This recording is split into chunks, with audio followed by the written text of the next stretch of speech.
I think actually, I feel that, and perhaps people are, and I would like to know how the listeners would think about this. But for me, Zelda Breath of the Wild, the plays that I have done so far, is like a merger of Ocarina of Time and Wind Waker. It's That's a like a bold statement. perfect marriage for me, at least. Of course, you don't have the water and the boat and those kind of things, but it has that different art style as well.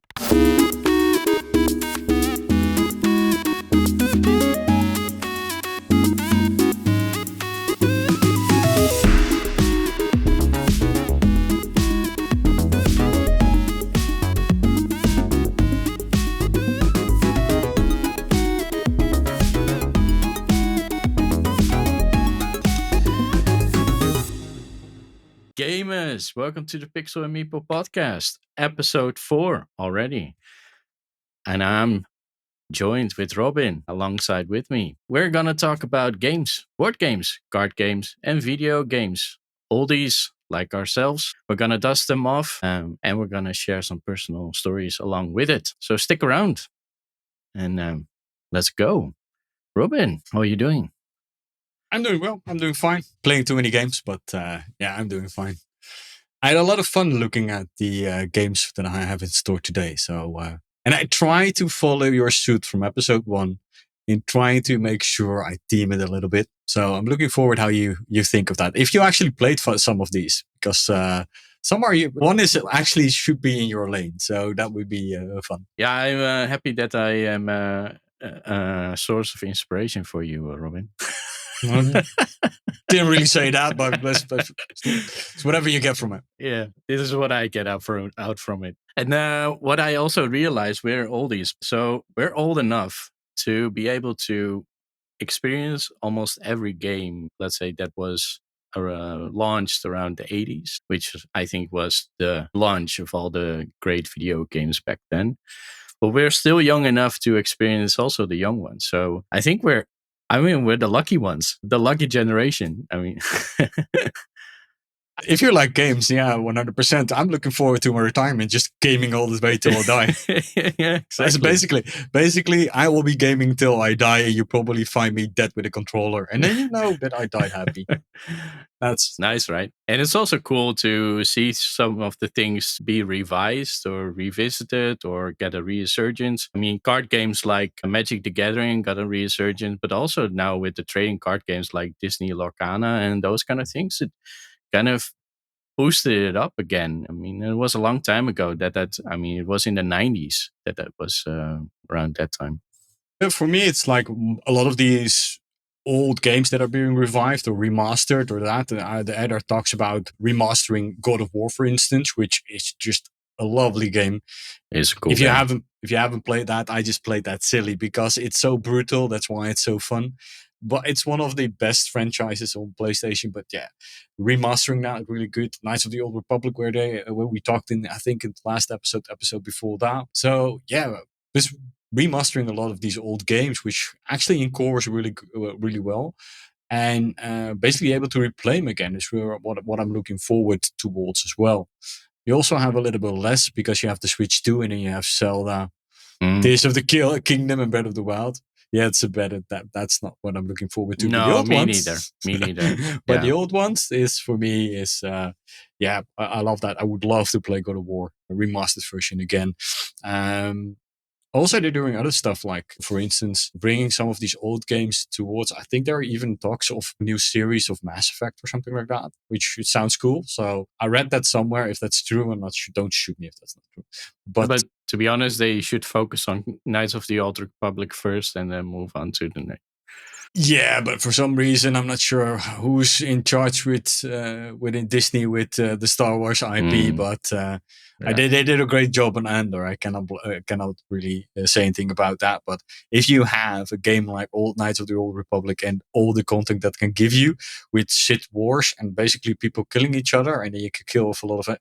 The thing is that it suits this age of television perfectly. Yep. So I'm not really sure why they're not doing that, but that's just me. So let's head into our first segment, right? Before we do that, how are you doing? How am I doing?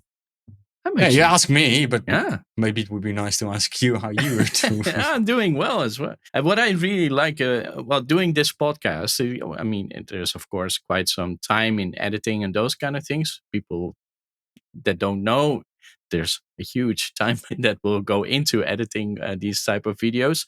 It's But awful. but by bringing those old games back up, you're gonna need to play them again, and I love it. I love it. I mean, quite recently I dusted off a couple of oldies again, and then going through the motions, and yeah, brings back memories. I mean, Double Dragon, played it again, and it just was like as if I was a young kid again. Yeah.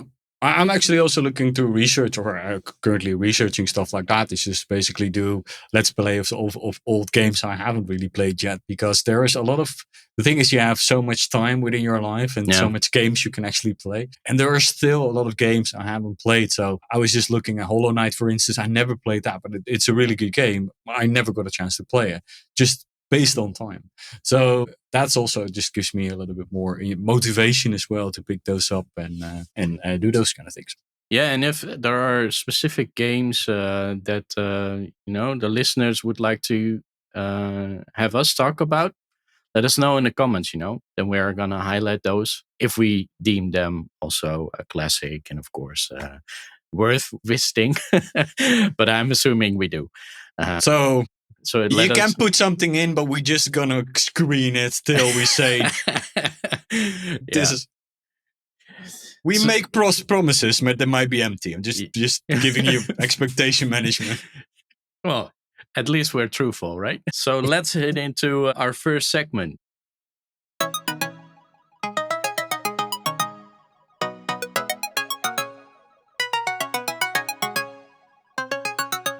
So we're gonna dust off some oldies, some old classics from the 80s and the 90s and zeros, and we each bring 3 games along with us, and we're gonna highlight what the games made special towards us.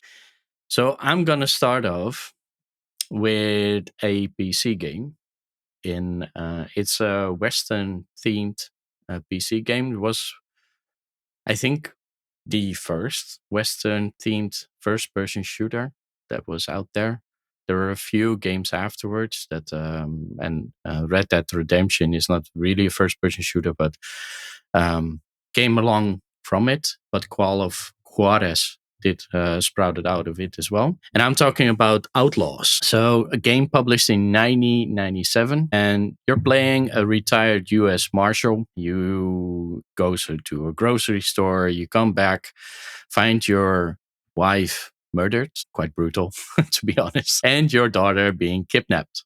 So you go on revenge mode and on a quest to do a revenge action and find your daughter. Since it's a first-person shooter, you go along, the just typical stuff. You get some guns. You go on to different type of cinematic places like a train. I think you're gonna go into an Indian place, a Western villa. All in all, graphic wise, all those kind of stuff, they did not set the bar to a new level. But what they really nailed, and that's what I had made special for me, is they made that special cinematic feel what those old Western movies had as well, like The Good, the Bad, and the Ugly. But the one that stuck in my mind is Once Upon a Time in the West. Had a great soundtrack and they absolutely nailed it. And the storyline for a first person shooter is absolutely incredible. And the plot twist as well at the end. I'm not going to spoil it. But what's really funny is it didn't get a very high praise at first, but there is a sort of cult behind it, and I'm one of them, perhaps. So it actually got some attention afterwards, and I think it's one that is deserved, to be honest, because I haven't seen any, well, first person shooter, except perhaps for Half-Life, had that combination of storytelling, soundtrack, have that cinematic feel. Yeah. So yeah, it was a really fun experience for me, um, and still have great memories about it. I do have to be honest. There were some quirky things like, I don't know, you had some certain items that you have to collect and you have to use a shovel to work your way through a tunnel. It didn't work that well, to be honest, a little bit buggy. But that all, like, you can set it aside. This whole experience for me, that was what it really made it lift off. And there were other games like Quake, and of course they had a very good multiplayer mode. This for me, the single player mode, and even the multiplayer mode had some nice quests. Where you were playing the marshal and some bounties in which you had to catch certain villains. Yeah, really cool. Really cool. Played it at first as a shareware. I think people will not relate to what I'm talking about. So shareware was like an upgraded version of a demo where you can play more levels than just one or two. I think almost half of the game itself. I played that silly until the moment that I thought, okay, perhaps I should buy the game actually. So that's what I did. And yeah, together with my brother as well, we really enjoyed the game. Nice. Yeah, I know about it, but I never really played it that much in that time. I was in a different phase than shooters at that time, so I was playing different games most of the time. But I did hear about it. Okay. So what's your pick? So for my picks this episode, I was really looking at which one way do I want to go, and this game was stuck in my mind because this is, I think, when I was younger, I didn't really have a PC because we just didn't have the funds for it. So I played a lot of the games in the beginning of my gaming career, basically newer games with my nephew. So this game for me is it just really stands out, and I think you might like it. I'm not sure if you have played it, but my team this episode is the Tycoon series, and this specific one is Pizza Tycoon. If you ever played that. No. I was thinking you were going to go for Railroad Tycoon or. No. I went. This one was stuck in my head. The reason why this one is stuck in my head is, and especially I also looked it up and ChatGPT helped me a little bit. With the platform, it says MS DOS and Amiga, and half the world doesn't know actually what that is anymore. No. Pizza Tycoon is just building your empire and managing recipes, managing your staff, and basically creating your own pizza empire. That is part of the fun because you can have you have a pizza editor, which then your pizza is being graded. Is it really good? And you can put it on your menu. What it really made fun for me, and which actually I think you like as well. So it blends a lot of humor. There's a little bit of dark humor in there. So you can also have a little bit of shady dealings with a lot of people where you can actually call people, which you actually had to write down the phone number because you can look into the paper, you can write down the phone number, you can go to a telephone, you can actually call, and then you can order somebody to go towards the restaurant and bomb it, or you can buy bombs and other stuff and do it yourself. But was it an actual phone number or was it a phone number that you had to call in game? It was a phone number you had to call in game. So you had an in game paper which actually had some ads. You could look at those ads and that had a phone number in that.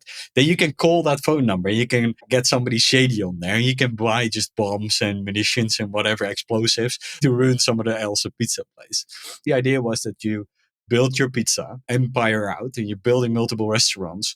And basically it has a lot of economic sim mechanics, right? Which is you create money, you building more spaces. You also had to, every pizza place, you could really say, okay, these are the chairs I want and stuff like that. You could really develop it a little bit, which was really fun for that time. And you also have that pizza mechanic in that. Plus, you can also have that dark humor where you can just bribe. You can also bribe politicians, for instance, and stuff like that, which was quite fun. And I played that silly with my nephew. Whenever I was there, I played that on MS DOS back in the day. It's fun. I just looked it up as well, and it is still playable on some of the emulators and stuff like that. So Pizza Tycoon for me, it was just fun having that sim with that dark humor. The combination of that was just stellar. That's why you also like the shady things, mafia and stuff like that, which you can employ. This was a game that really which stood out and was in the back of my mind. Like I need to grab that one once. So and I thought, like, let's team it out and do a little bit of a Tycoon centered episode. Cool. So for my next one is in the same theming. So I went for games that weren't received that well at first. but got a lot of praise afterwards and are, top tier now at this moment, or at least cult. Fun fact, Pizza Tycoon was actually received pretty well, but also really badly at the same time because the whole story in the game is basically lacking. But the simulations there was praised, so it had a little bit. Cool.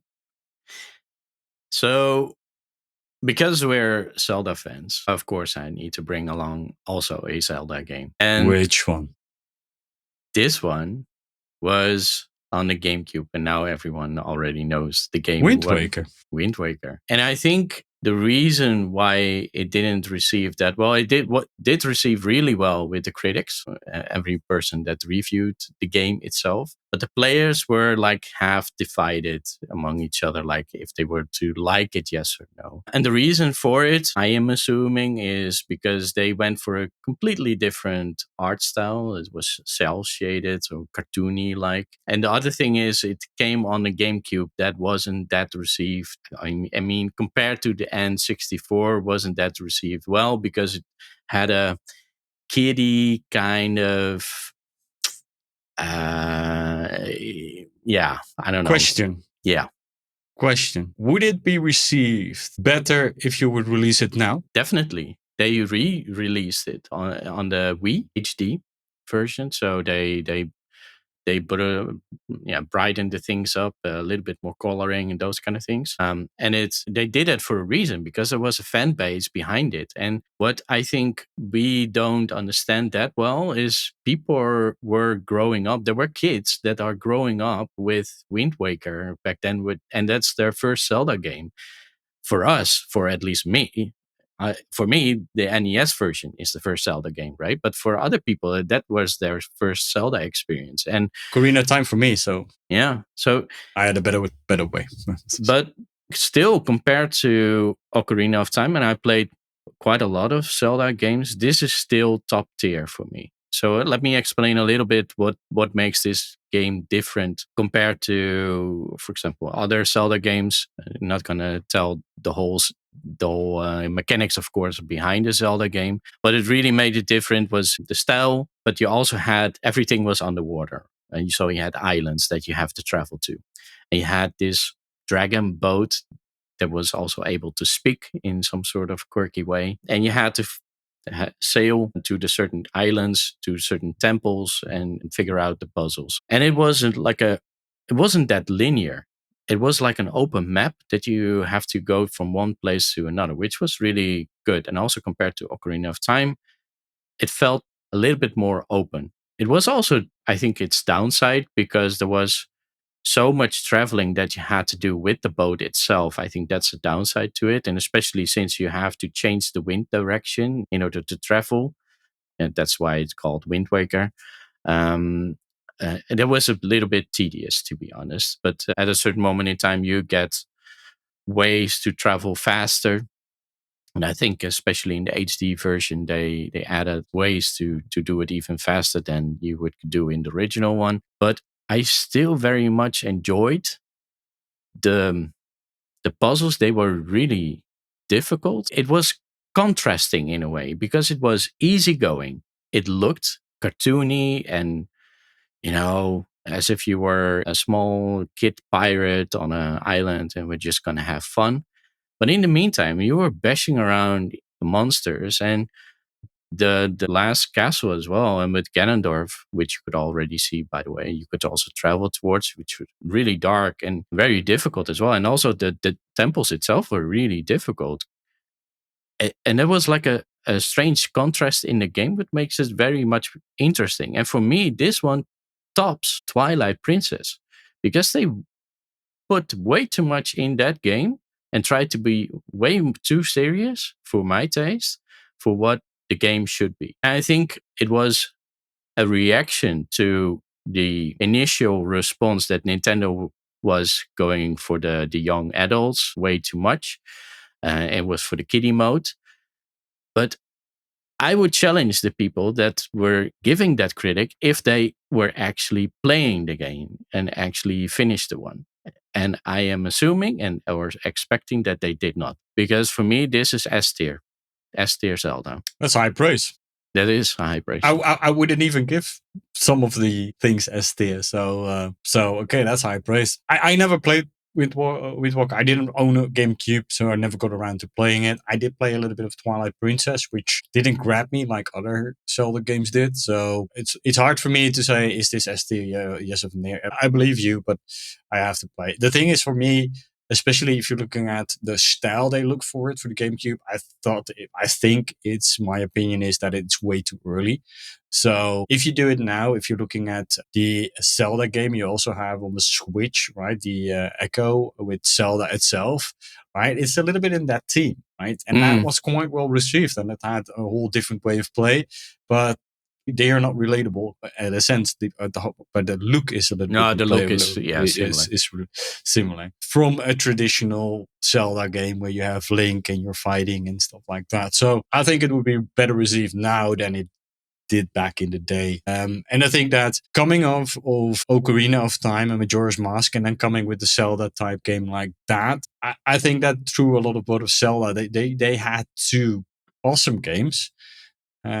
And then you get something like that it's basically in style of play 180 degrees It was different. Yeah, it was. And I think that's also what we talked about in previous episodes, right? People are so sort of getting used to the story and the way that it's being presented, and you have like a visual representation of how Link should look like and how the story should go. So if you were to spin it in a different direction, then you're immediately thrown off. You're like, what are you doing? This is Zelda. Don't touch it. But for me, yeah, Wind Waker did try to do something different, but it still felt like Zelda.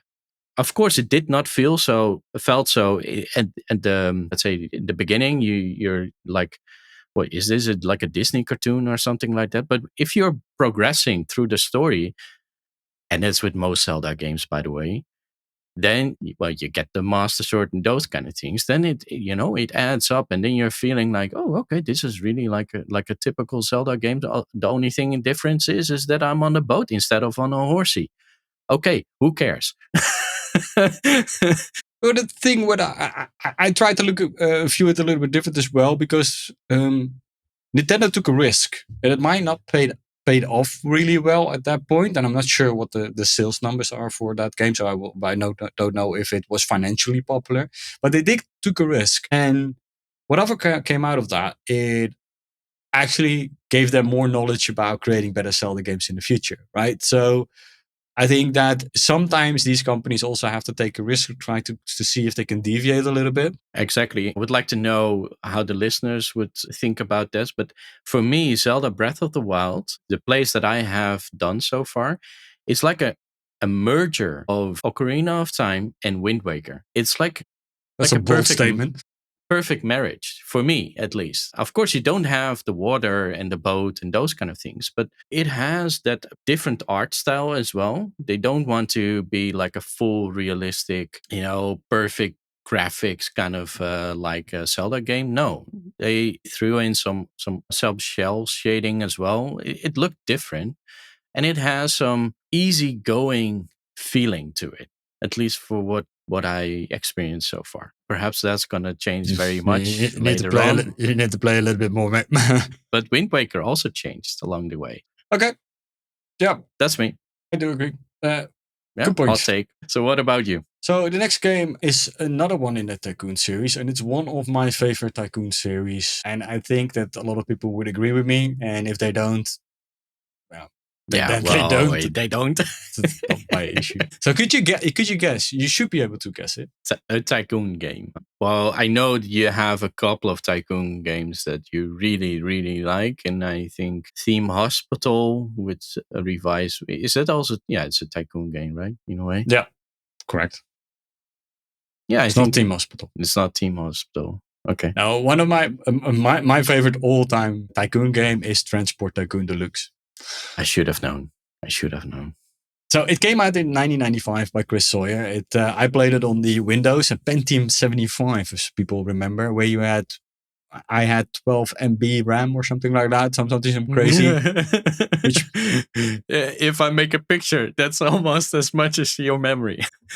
Basically, yeah. So the premise of the game and what makes this tycoon game fun is that you have your own company and you start in an open world which you can you can generate, and you can basically play to AI. You can also play towards other people if you're able to, and you start building roads and you're building airports and shipping lines and basically transport everything from people to coal to iron.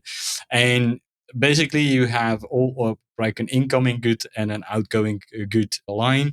Normally you're starting with trains, and I always started with coal because it was also the most profitable, and then you can basically get money and just building all those industries around the entire map, and also cheat a little bit by making the biggest or the largest tunnel, because from some reason the game just went mental when you did that and they gave you a lot of money. um, Okay. and the fun thing what that has is that you have multiple things. So it's not only trains, it's not only roads, it's airports, it's everything. So having shipping lines. And what I always try to do is make these big metros where you had a lot of different things going on, different goods coming in and everything, and trying to maximize that.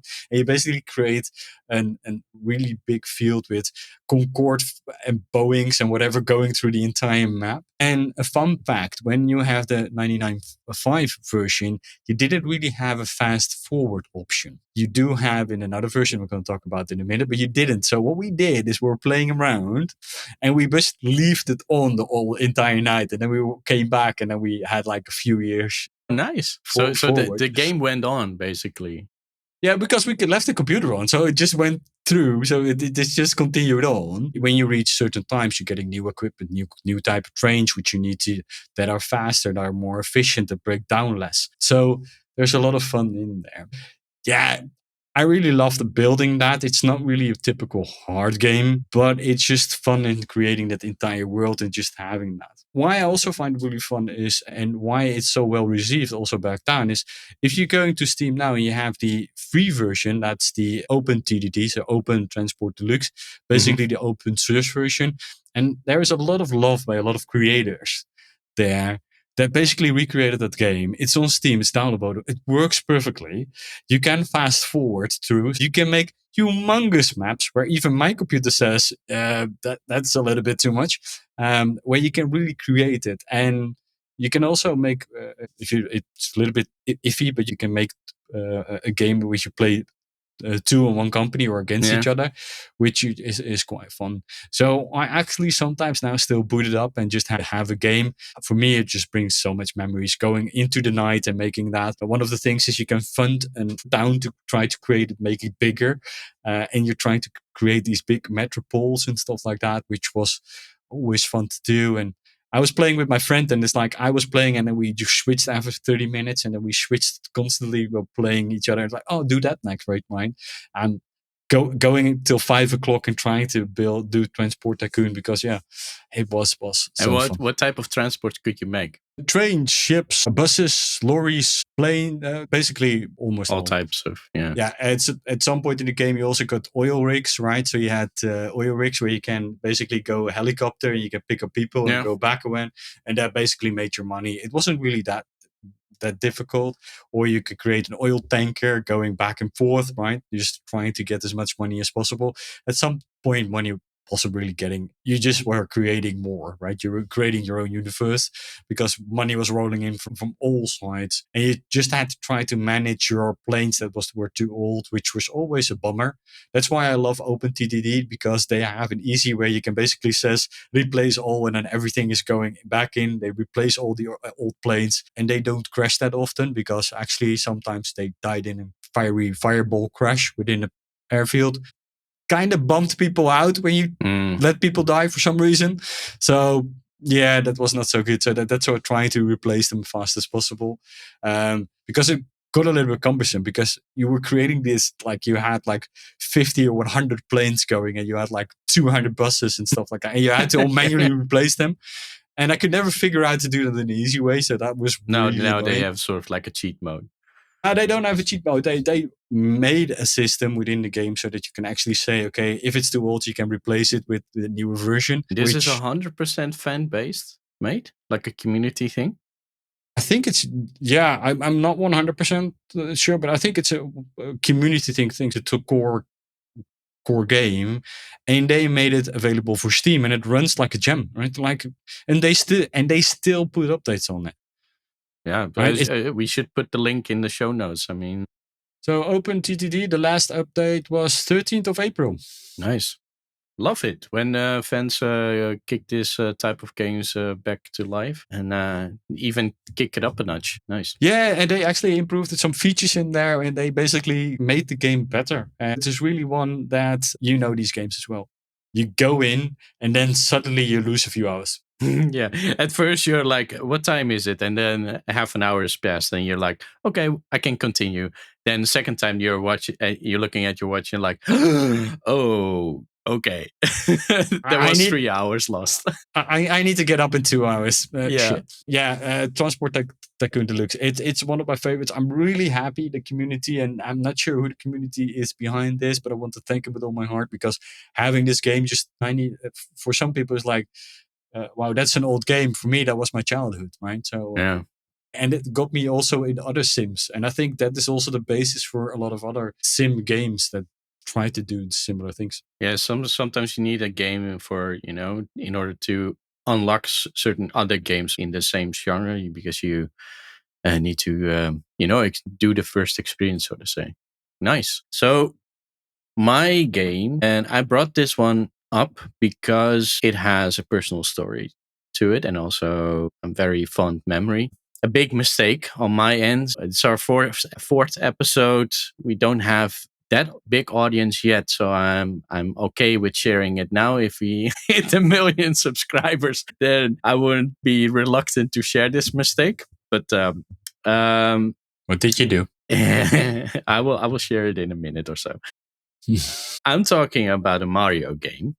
And people, if we're talking about Mario games on the NES, most of the people talk about the OG, so Super Mario Brothers or Super Mario Brothers 3. There is a game in the middle, and that's Super Mario 2. Yeah, it sucks. No, no, no. It was a great game. Sorry. That was it. It deserves so much more praise than it got even afterwards. That game, I mean, the Super Mario Brothers first one, of course, you had the Donkey Kong, and this you sort of elevated everything towards it, and side scroller, jumping, everyone knows how the game works. Mario 2, if you were to jump on something, it didn't get smashed. You were just jumping on something. And then you could pick up the crazy creature and you just throw it. And that was a puzzle on itself because now you could pick things up and you could throw it and you could smash things around. You had asymmetry to it as well because instead of just picking Mario, you could pick Mario, Luigi, Daisy, I believe, and Toad. And they all had different sort of special ability. One was able to jump a little bit higher, one was floating in the air, and all those kind of stuff made it a little bit more interesting. And also, I think in that moment in time, there were TVs, animated series on Mario, and did made the immersion of the how the game felt a little bit more cooler. Every stage had their own villain and their own end boss that you have to beat. And this game was way more difficult than the first one, to be honest, and even more difficult than the third one as well. I tried to do it again. The first Mario, I played it quite recently because I wanted to experience that whole game itself again. With the Super Mario 3, I still know all the secrets and the ways that I get to the flutes and all those kind of stuff. Super Mario Brothers 2 is extremely difficult to get through all the different stages. And it is a puzzle on itself. You have certain stages where you have to pick up a key and then, some smiley faces, some ghost thing is chasing you. It's really difficult, man. And I found it much more immersive theming than the other Mario Brothers. So that is my preaching. I'm gonna burn it with fire in 10 minutes or so. Just Yeah, burning you. you may do so, but this game I really enjoyed it, and I think that what is also attached to it, and this is my personal story. So on the NES, and I think even on the GameCube and the Nintendo 64 as well, you have the SCART attachment to your TV, right? Like the Mhm. big block. You had also like the chul. like the People three. don't know what the SCART is Yeah, anymore. anyway, but it's like an HDMI cable. Let's put it that way. But then bigger. But older and weirder, and Yeah. if you see it now, you probably don't recognize it. But you had also like a socket which stayed as video. So I thought, as a kid, that's super video. That's like a level up, That's an enhancement. So I plugged it in and I was looking at the tulip too, cable attachment. I'm like, where do I need to put this? And I was looking at my TV and there were no, place where to put it in. But I had a power socket that I could put it in. Poof! And guess which game was still in my NES? That was Super Mario Brothers 2. Which, well, the whole. You burned it with fire. Yeah, Yay! I actually burned the Mario 2. You did the right thing. No, I did not, because I was furious in a way to myself. And it was super video for a moment, and then it died. Yeah. But the funny thing was, my mom came home, and my dad and my mom were fighting in a way because my dad thought and assumed that my mother was putting the wash dryer on together with the washing machine. And so all the, the you blew the sockets. I blew the sockets as well. So they were blaming each other. And then my mom, I was like, a few days after, I said, Mom, sorry, my NES broke. I don't know what happened. And she went to the store, ignorant of what ever has happened. She got me a new one. So the store believed her story. If I were to tell it as a kid, I would not. So sorry, Nintendo. Sorry, Mom. Sorry, Mom. And my mom found out, I think, only a few years ago because my nephew were telling it during a birthday celebration. And my mom was like, what? So I'm okay with sharing it now in the podcast, because if she were to find it out by listening now, But then you did the right thing. Yeah, no, you I killed did that not. game. I honestly still believe that this is a good Mario game. So, with all jokes aside, I do not share the opinion because I found it because it is that difficult, right? It wasn't really straightforward. It didn't really have a linear way of going through the game, which made it really difficult to actually finish from the start to finish, especially at the age I was. Because I had difficulty as well to get far in that game. Yeah, fair enough. Because of how they set it up. Don't say it's a bad game per se. It had a different thing, and I think that the sound is now back in my head. Thank you for that. It made it really, especially at that age, it made it really hard to really enjoy because the sense of progression was different. When you're younger, you don't have that attention span, and at last, True. And and to be honest, I tried and tried and tried and tried, and I still died and not getting through the game because it was really hard to understand the concept in that sense. Yeah. To get through the game easier, and because there wasn't really a good explanation on how to do that properly. No, I can totally relate to that because there are certain things that there is a creature flying on carpet which you have to jump on. You have to get that creature off the flying carpet. Then you have to fly across the map, but you have to do it in a certain timing because if you don't do it, then that carpet will disappear and then you fall down. Are so many of those type of things, but that makes it also interesting, and especially perhaps if you were to play it again as an adult, you would, I think, enjoy it more than you probably did as a kid. Probably, but we'll never know. Why not? Because you burned it to fire. And that was the only cup you left in the world. Sorry. Okay. I will stop preaching. Cool. What's your last one? So I have the team Tycoon games in general, but also the team of all the games I played with my nephew. So these are all games that my nephew introduced me to. The last one is, I think, the founder of roller coaster games. So do you actually know which one it is? The founder of the roller coaster. I'm doubting if it's now Roller Coaster Tycoon. Then it's probably not. It's not. No, it's not. Theme park. Theme park. Theme Park was before. Theme Park basically set the stones as well for the roller coaster tycoon genre in general. So Theme Park, if you have played that in back in the day, it's just a very fun game. And also where all your people tried to, or at least started vomiting everywhere if you didn't really have genuine, you basically had Yeah. vomit and through Yeah. every. That is the thing that stuck to me is like you have the vomit, you're Yeah. and it's like, oh god. It's the same in Theme Hospital, right? They put it back in as well. Yeah. So you basically get a bit of money and you need to create a team park. You need to handle the rides. You need to handle food stands, everything that goes in the theme park. You have normal rides, which you plop down and you just make a line and then you try to make the line as big as possible. So there have people waiting. And you also have these roller coasters you can create and a monorail, I think, as well, which you can actually build yourself. So you could build, so that was the basis for Roller Coaster Tycoon, I think, where you can really build it. And you can actually have like people flying out of the roller coaster. And for some reason, everybody really didn't mind. Um, Makes sense, right? and the only objective was basically is get to a certain point economically, because it basically at the heart is an economic game, trying to setting prices right, keeping the visitors happy. How happy they are, they get to a certain point, you can get towards the next level. But you had a lot of freedom in how to create your park and how you make it nice and beautiful. And sometimes you were just not really create or looking at the park itself, but more on how can I create a beautiful park with all the things.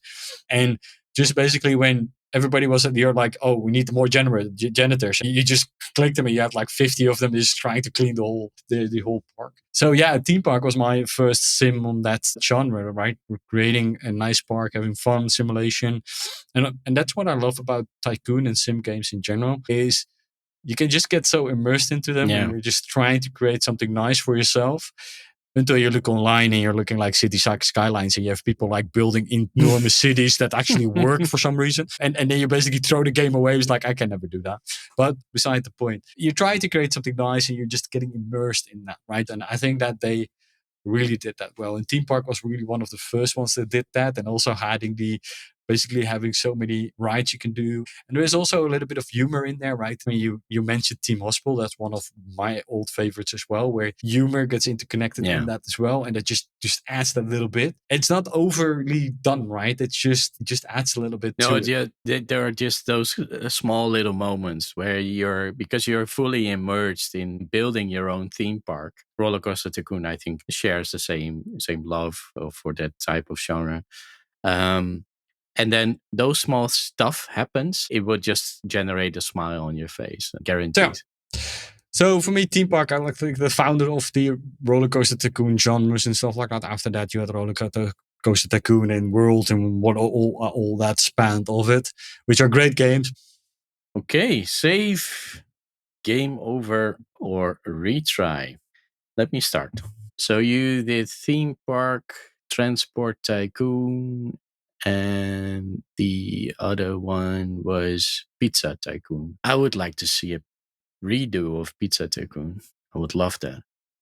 I would love that. And although it hurts, but I think Roller Coaster Tycoon and also the device versions that came afterwards get the same type of feeling in a way and more. So for me, game over for Theme Park and save for Transport Tycoon. Especially also, I think high praise for the fans that are out there that's giving still love and attention to the game. Big thumbs up. So that's my take on it. So for me, we had Outlaws. Yep. Super Mario 2 and Wind Waker. The Wind Waker. Die by Fire. It got electrocuted anyway. It's Mario dead. 2. Game over. It's a tough one because a remake of Outlaws 2 would be nice. But a remake of Wind Waker in a different format, which would be nice as well, especially if you're looking at the current state of Zelda and stuff.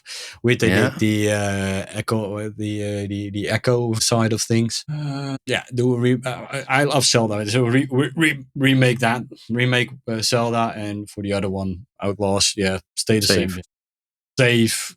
To be honest, I don't have a specific love for it, but that will be my choices. I actually got it on Steam again because you can still get it, and I'm gonna retry it and see if that love that I had for the game is still there. Survived. I'm assuming it does. And if it's fair to give that game as much praise as I have done so far. By the way, as I mentioned, the soundtrack is amazing. I will share in the show notes as well a link to the soundtrack so you can enjoy it. Great.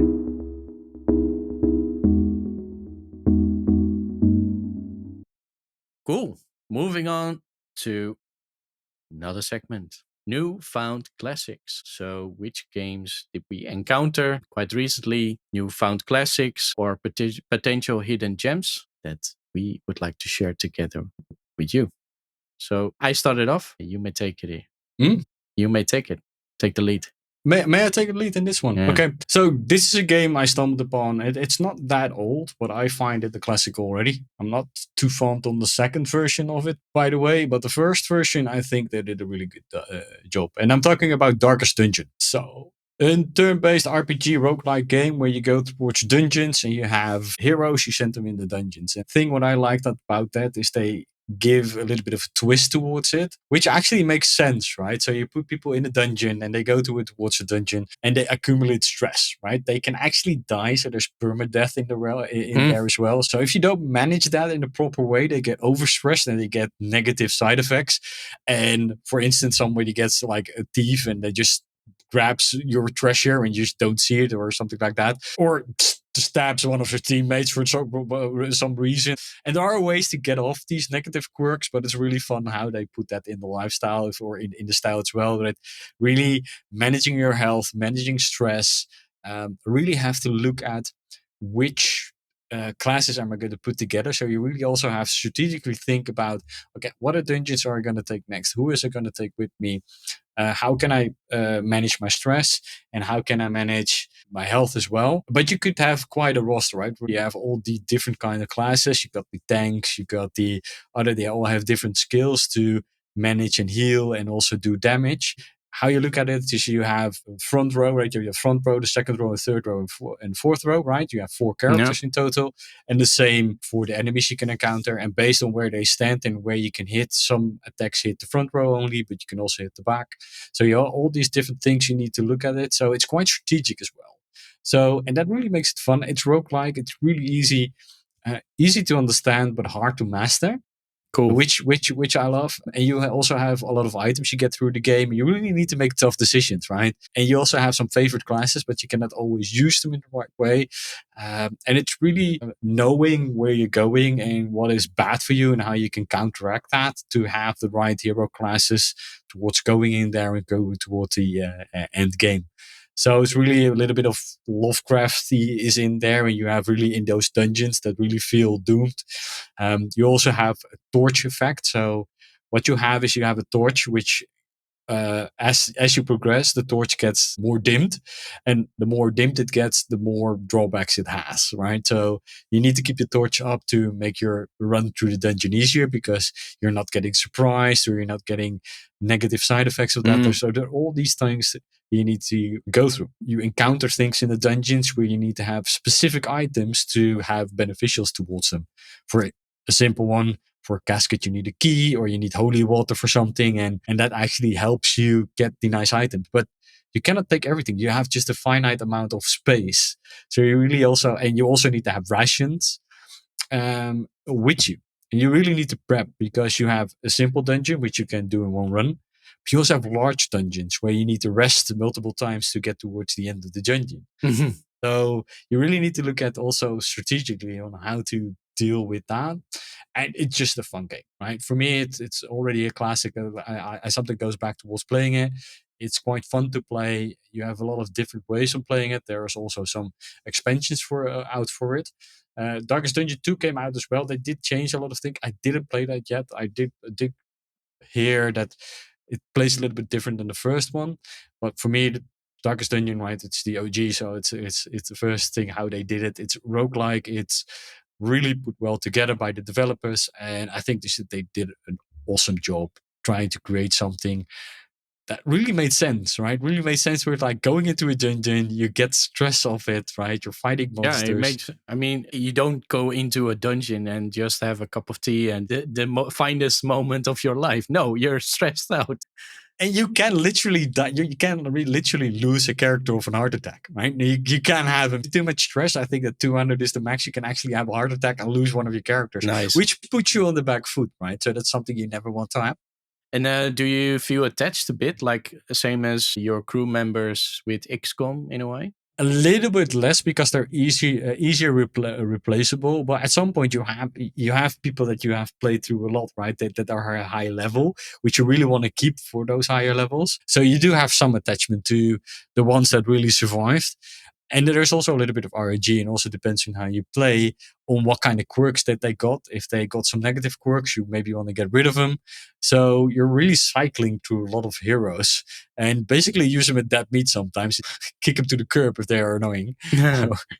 uh, but you do have some of that in there. And yeah, if they die, they die. They're dead. You also have a graveyard. You can just go back to the graveyard and you can look for them there. Nice, nice, nice. Cool. So my next game is for me a reminder that looks and theme can be deceiving, and should not only be the main thing to draw you into a game. The one that I'm talking about is considered nowadays a modern classic. It looks, and that's also why it didn't draw and appeal that much to me. Artwork is awful. I'm sorry for the illustrator. Looks, it looks really bad.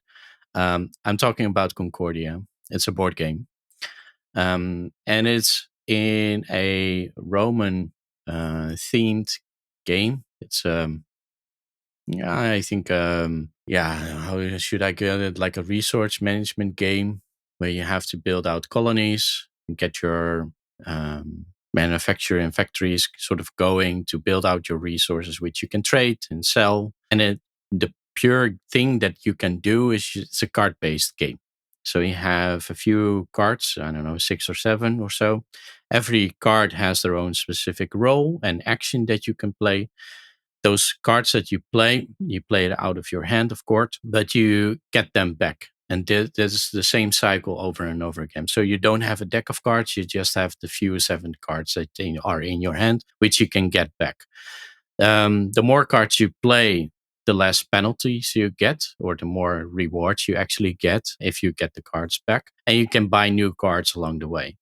Buying new cards is not only choosing what type of actions you would like to have, because you will get them in your hand immediately. So that's a short term reward because you get another action.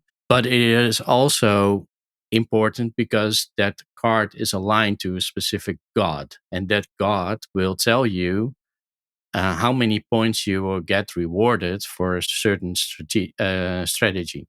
So one might be telling you if you get the most provinces, so most area control, you get certain amount of points. The other one is saying the more stone you're making, then you get rewarded. So it's not only thinking about which action you would like to get, but it's also thinking along short term. And this is a game that is very easy to teach, but extremely difficult to master. The first time that you're going to play, you're thinking like, oh, okay, nice. I'll build my city over here. I'll generate some wine because wine is like one of the rarest goods that I can produce. I'm doing quite well. I get some money. And then end of the game scoring, you're like, huh? Why do I get that many points and why did I lose the game? Because you didn't go for a full strategy, right? You just focusing on getting your production flow as efficient as possible. And it's constantly that trade-off between short-term planning and long-term planning, which I really, really enjoy about this game. Doesn't look fancy, I know, but this is for me a Catan killer. So if you enjoy Catan and you would like to take it up a notch and get rid of all the luck, get Concordia immediately. Having that said, is it then also easy to set up in general, like Yep. Catan? Because Yep. okay, It's just you have a map. You sort out the cards. Well, there are not that many cards. You have your colored houses and your meeples. That's about it. Get started. Shuffle the deck of cards and get a few out in your marketplace and start. sounds Uh, easy enough. and there are a lot of different types of maps. I bought a few ones in as an expansion. because the one that you start off with, it's Italy, and I think it's Europe. Italy is ideal for a 3-player setup. Europe is 4 to 5. So we were playing mostly with 2. So I wanted to have a different type of map that made it a little bit more cutthroat, because you can get in their way. If you build your cities, then you're taking control over their position, right? Mm-hmm. Because there is a certain area control mechanism to it. And if you're spread out, then you're not going to be bothered with each other. I think it's important to pick the right map in order what type of player count you have. Mm-hmm. But it also depends on your style of gaming. If you would like to just have an easygoing, just pick Italy, with a 2-player, and then you can just do your own stuff, and that's mostly about the right strategy and getting the right cards. If you want to really have it cutthroat, get one of the expansions and get going. Yeah, it's a high recommendation from my side. Okay. We still have it on the list to play. I haven't played it yet. We just didn't get around to it. So many we games, need to play right? it soon. But Yeah, too much to do. yeah. Not enough time. But we'll play it eventually. So I'm looking forward to it. It sounds nice. Talking about it, what are we looking forward to? Heading on to our last segment. So, games that caught our interest, Kickstarters or awaiting play sessions, whatever you'd like to name it. Robin, go ahead. So I actually wanted to talk about a game that's called Date Everything, and basically it's a game where you can basically put some magic glasses so you can romance every object within your environment, right? In your house, like microwaves and all that stuff like that. Okay. And I'm just looking forward to having heated discussion with my toaster, right? Something like that. This sounds really crazy, to be honest. So you can basically do everything in there, right? It's gives another meaning to out of the frying pan and into the fire, right? It is especially if you're having an argument with the frying pan. It's just a lot of humor. It's voiced by a lot of great voice actors as well. You can basically romance everything. So just really, I thought like, oh, that's just fun. Just How did that brainstorming session went to came up with this game? You need the thing is that the people that probably made that are a little bit nuts, right? Like, how do you make this fun? And then the thing is that the premise is you can be humorous as well, and it's all right. It gives you a little bit of immersion, but it also gives you okay, how do I write a dialogue? How is it? How do I be a toaster, and how does it actually react towards me?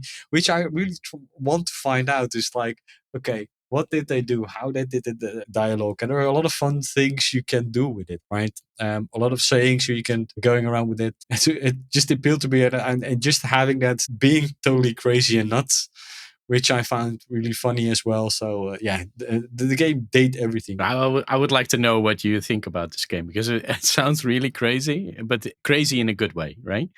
Yeah. Yeah, nice. And fun, and I love that people are still trying to be as creative and creating these kind of games, and really takes me back in what we learned in our minor together with game design, where as long as if you have a lot of creativity, if you have a lot of great people around you, you can create a lot of fun stuff. Which it doesn't need to, and this proves it need to make sense. No, it can be really crazy. Yeah, it can be fun. It needs to be fun to play, of course, but it also right if you have the right dialogue, you have the right immersion, and that's what what I always say in game design as well.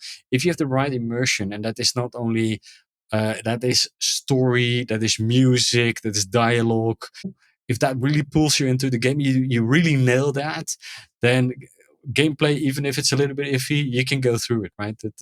But the immersion in the game for me is really one of the most important. And if I look at all the games that I really like, and I have a really good rating for myself to took me through that immersion, right? It took me in that game. That a little bit of music and stuff like that, except Mario Bros 2, because that music is just horrible and still in my head. Thank you for that. Yeah, I'm not gonna do it. No.